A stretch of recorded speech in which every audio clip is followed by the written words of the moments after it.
नमस्कार, बहुत स्वागत है आप सभी का। आप मुझे न्यूज़ 18 के डिजिटल प्लेटफॉर्म पर देख रहे हैं। मैं हूं आपके साथ जया मिश्रा। समझौता को लेकर अमेरिका को आंख दिखाने वाले ईरान ने हॉर्मुज पर ओमान के साथ सीक्रेट डील कर ली है। ये डील ऐसे वक्त में की गई जब ईरान और अमेरिका दोनों ने हॉर्मुज के रास्ते को ब्लॉक कर रखा है। दिलचस्प बात है कि इस डील के बारे में आधिकारिक तौर पर किसी को कोई जानकारी नहीं दी गई। ईरान ने सिर्फ इतना कहा कि कुछ बातों को लेकर सहमति बन गई है।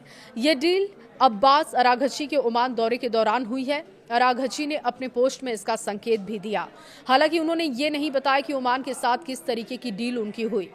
हॉर्मुज 34 किलोमीटर की चौड़ाई वाला एक जल डबरू मध्य है। ये ओमान और फारस की खाड़ी के बीच में स्थित है। ओमान और ईरान दोनों इसका तटीय देश है।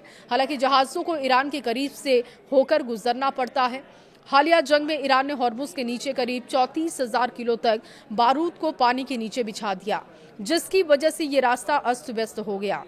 ईरान ने रास्ता खोलने के बदले लगातार टोल मांगी और टोल मांगने की बात कही। हालांकि ओमान इससे सहमत नहीं है।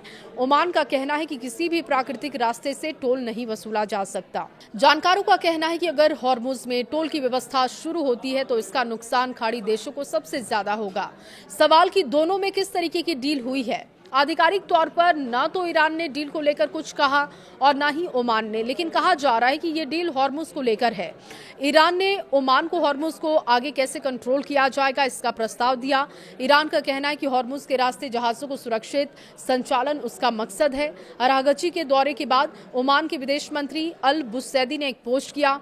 बुसैदी ने लिखा कि जंग के लिए सिर्फ ईरान जिम्मेदार नहीं, वो चाहते कि हॉर्मुज से नाकाबंदी पूरी तरीके से खत्म हो जाए, हॉर्मुज के रास्ते को प्रभावित ना किया जाए, और माना जा रहा है कि इसी को लेकर दोनों देशों के बीच में डील हुई है।